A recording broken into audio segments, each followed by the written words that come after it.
Well, good morning, good afternoon, or good evening. Welcome to the Six Bugle podcast. I am your host, Rudy Ruiz, and also along here with me is Christie Hensler. Chris Lee, We can go Chris, with how, that. how are you? I'm doing great. Still kind of running off the energy from the conference. Yeah, So, that was really yeah, intense, right? That was really yes. something. We had a wonderful time. We had nine different states represented. We I had know that was awesome. 30 representatives from multiple fire departments and state agencies. We had a great number of vendors that provided some valuable information for each one of those groups. I tell you, this gets exciting, more and more exciting every year. And I was very, very well pleased with the speakers that were there, and everyone just had a wonderful time. Well, what do you reflect from that? Yeah, I think so. I said, talking to Matt too, just debriefing it and thinking through it. I thought it was good on all accounts. I said, I think this is the best year we've had for sponsors, even and letting them share. We had some good ones there, and the speakers, and lots of, part of what I want to talk about today and on the next couple podcasts is just seeing the common threads in all of some of these speakers and the content. If you can see my desk right now, you cry, but I, I have all these post-it notes, and then I have the cards that you all wrote on Friday. And so as I was getting those ready to mail yesterday, and just looking at all the states and all the different addresses represented, and thinking of all the different people in there, it was just kind of cool to reflect on all of this and Yeah, yeah, I thinking it. noticed a common thread too. There was every speaker had experienced some type of adversity in their life, Mhm. right? And what they wanted to do is share that to help the audience understand that, yeah, I've been there too. And more Yes. importantly is here's what I did to overcome that. So Hmm. and we have what we call the vision wall, which people get to share. So I understand you've got some pretty neat responses on it from our vision wall. Yeah, I have some cool ones on the vision wall, and then I have but and I will go to that, but the we had a retired fire chief, we had a couple Mhm. retired chiefs there, correct? Yes. And when John shared his story about recovering from stroke and everything, I think it was like we can learn that like life can change in an instant, Right. but it's how do we respond? We can react, but how do we respond and what do we do with it? And like we didn't get to he didn't get to choose that path, but he gets to Right. choose what he does with it after. Absolutely. And then when Will talked about, hitting rock bottom and his research on the burnout and that same thing, and then Sherry shared her story of menopause, which, Mhm. I think the women that I talked to in that room, a lot of them are in that season of life, either pre or post or in it, or, and they could really relate to that. But she used her story because when she went through it, she suffered hard, but she didn't have the tools or the knowledge or the, Right. the guide to say, hey, this is what's going on, this is how to do it. Right. And then, and then, Ben talked about the power of weak ties and vulnerability and all that. And we'll go to that in another episode. But, I really, as I thought about these speakers and just, even though they were all so different, you have a woman here, a fitness trainer talking about menopause, and then you have retired fire chiefs. They're still all using their adversity and things that have happened to them in their life for Right. a greater purpose. John could have easily been like, well, forget this. I lost everything I wanted to do with my life. And Right. I'm just going to sit here and, but he did it. He's still using it to help other people, to raise awareness, to Right. help them see the red flags. And, and his story is inspiring, even if you can't relate directly to his circumstances. Every one of us faces adversity, some of us Absolutely. a lot more than others. And, and so I think it's again, it's what we do with it, Right. Right. And he resonated very well with the audience. He was one of our Hmm. when we evaluated it afterwards, he was one of our top speakers that resonated with everybody because they enjoyed his story. They appreciated his bravery for coming out and doing that. And Hmm. you can tell he was very passionate about his story and telling his story, and he enjoyed Yes. sharing the good times. And you can see Hmm. when as he was speaking, he was smiling when he was looking at the old pictures. Obviously that still resonates as something that it brings him pleasure and something Yes. he also misses dearly. So they appreciated his bravery for being out there and talking about that. Hmm. I think that was one of the most touching speakers that we've had because it was so real, right? Hmm.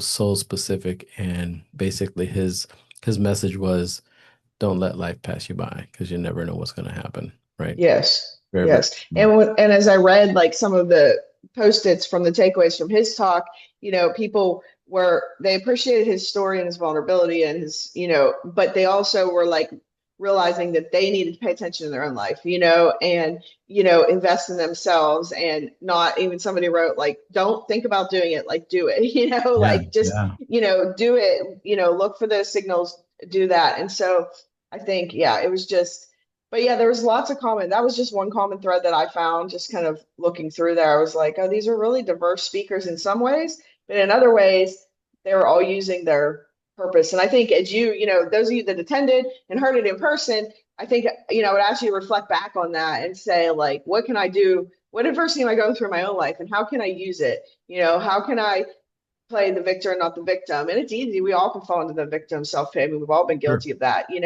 Right. sometimes you need to let yourself, sometimes it's like, I'm going to just be in self-pity mode for today, but tomorrow I have to, you just can't stay there. And so Absolutely. I think it's, what if you use either a hard season you've already been through, like Sherry, has been through that and kind of is on the tip and she's using it, or maybe when you're in, like, how can I start? Because I know for myself, when I turned the corner 10 years ago with my mental health battle, physical health battle, and had a long road to walk and still walking out of all of that.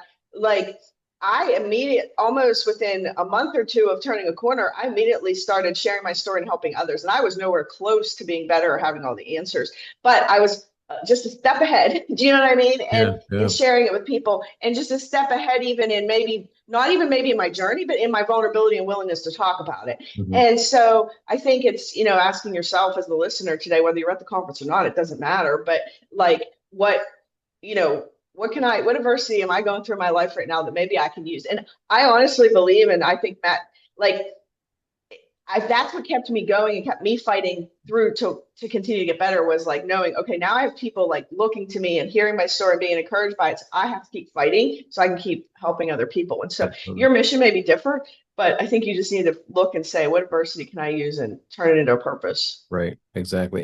We mentioned this before on some other podcasts that we talked about is that Mhm. whenever and everybody goes through adversity, right? It's just Yes. how is it affecting your resolve, and is it Yes. affecting it in a positive way or in a negative Mhm. way? Yes. And if you think about that question, then your next question should be, what is this experience trying to tell me? Yes. What am I learning from this? Instead of, man, why does this always happen to me? Or Right. I have the worst luck in the world, and then now you're just kicking Mhm. yourself. You're the only one listening to yourself, right? I mean, you listen Yes. to yourself more often than you listen to everybody else. So why, if you, I heard someone say, if you wouldn't say that to your best friend, why would you say that to Yeah. yourself? We're Right? so guilty of that. Yes. Yes. So don't do that. And just the first Hmm. question should be, what am I, what am I learning from this? What do I need to learn Yeah. from this? And then just take a step back and Hmm. reflect on whatever it is you're going through. Obviously, we don't want you to have a stroke and to have to say, okay, now Yes. what are you going to do? Right? Hmm. Just any adversity that you're experiencing, you can turn into a life lesson. Absolutely.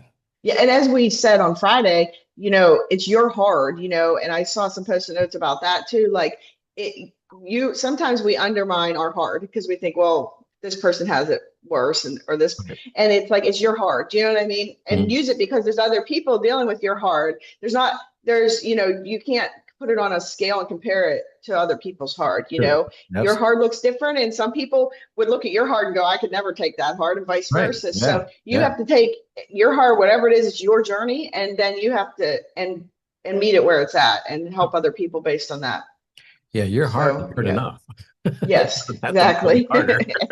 Amen to It's hard. that. It's hard Yes. enough. We're not in a competition. Who can have the hardest life and overcome it? Like, I'm out. Right. Yeah. Right. Right. No, Where do that's I get out of line? Yeah. So And then what that also does, it builds your resolve, like we talked about. yes. If you start thinking about things that way, next thing you know, that same hardness comes along and it's not as Mhm. hard, right? Yes. Until you reach something that's even harder. But when you do experience something that's harder, you're better prepared to handle those things, and it's not Yes.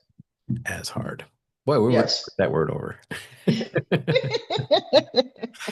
No, but So it's so true, and yes, that's why we like having these events, and it brings me a lot of joy to see that a variety of, you talked about the differences of speakers. There's the differences in the audience, right? The yes, audience are yes. experiencing different styles and Hmm. experiences, and for them to be able to come together collectively, Hmm. that tells me we're doing the right thing. We're doing it for the right reasons. Hmm. We're not taking these ladies away from work for a few days, from away from their families and their kids, just to kind of get together and just be with their friends. No, we're giving them a Right. learning experience Hmm. that's going to be beneficial for them in the long run, both as an individual and as a professional. So that's something to be proud of.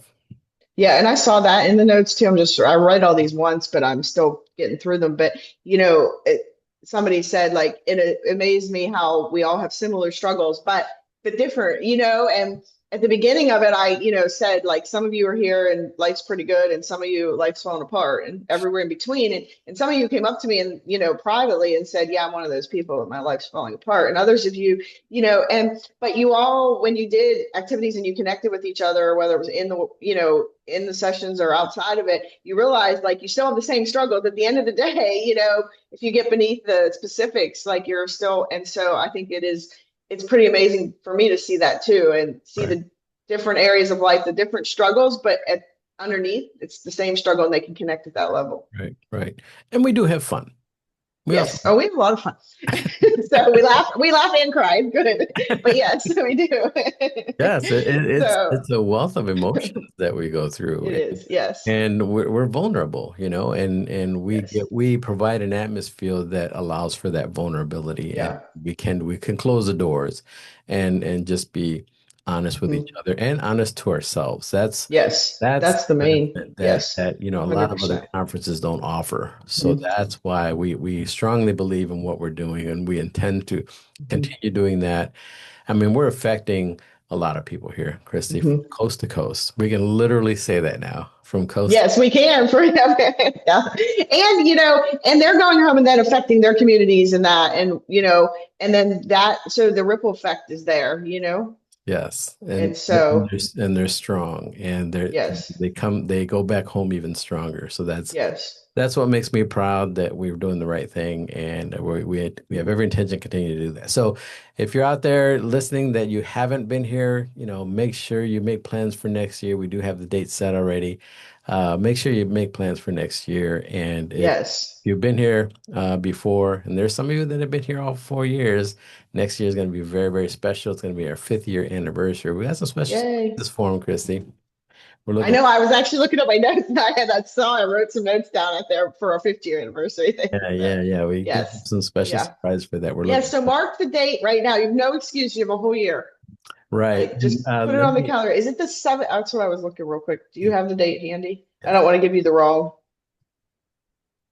September 16th, 17th, and 18th, 17th. Okay. 2026. So 2026. yes, mark it And, down. and Location to be determined, but right, mark the right, dates. right. Yeah. Perrysburg is probably still strong as a front runner, but we are looking at different locations. We are looking at because we've been getting a lot of requests to bring it to Mhm. my state when we've done it last year. Yes. We have every intention of continuing to do that. We're even talking about maybe doing two a year. What do you think about that? We are talking about that. I didn't I'll know if I see. should say that, but you did. Okay.